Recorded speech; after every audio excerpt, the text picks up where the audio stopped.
ഒരുപാട് സന്തോഷം.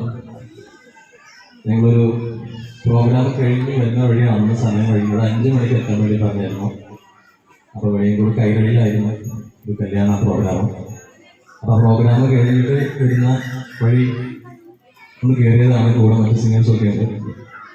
പിന്നെ അൽബിച്ചകം, അതുപോലെ ഇവിടെ അടുത്ത പാട്ടുകാരിയായിട്ടുള്ള സബീന. ഇന്നത്തെ പ്രോഗ്രാമിൽ ഞങ്ങളുടെ കൂടെ സാധിക്കും ഉണ്ടാവേണ്ടതായിരുന്നു. അപ്പോൾ അദ്ദേഹം ഈ ഒരു പരിപാടി ഉള്ളതുകൊണ്ട് ഞങ്ങളെ കൂടെ ഉണ്ടായിരുന്നില്ല. ഒരുപാട് സന്തോഷമുണ്ട്. കാരണം ഏകദേശം 2022 ഇറങ്ങിയ തിങ്കളാഴ്ച പാട്ട്, ആ പാട്ടുമുണ്ട്. അംഗനവാടി മുതൽ ഏകദേശം 4ാം ക്ലാസ് വരെ സ്കൂളാണ് ഏറ്റവും കൂടുതൽ ഞാൻ കയറി പാട്ട് പാടിയത്.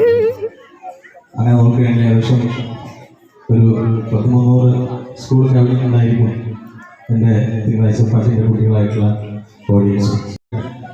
നിങ്ങൾക്ക് വേണ്ടി ഡാൻസൊക്കെ ചെയ്യുന്ന കുട്ടികളാണ് എല്ലാവരും. അതുപോലെ തന്നെ ആസ്വദിക്കുന്ന ഒരുപാട് താത്തമാരും കാക്കാമാരൊക്കെ ഉണ്ട്. അപ്പോൾ നിങ്ങൾക്ക് വേണ്ടിയിട്ട് ഒരു തമിഴ് പാട്ടാണ്.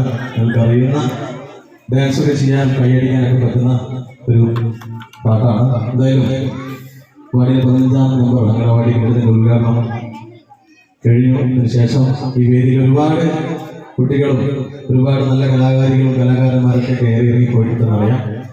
എല്ലാവർക്കും ചേർന്ന് അതുപോലെ നേരത്തെ ഞാൻ വന്നപ്പോൾ ആദ്യം കേട്ട പാട്ട് അംഗനവാടി പാട്ടായിരുന്നു ടീച്ചറുടെ. അപ്പൊ എല്ലാവർക്കും കൂടി ഇരിക്കുന്ന ഓഡിയൻസ് നല്ല പടക്കം പൊട്ടുന്ന പോലെ നല്ലൊരു കയ്യടി കൊടുത്തേ.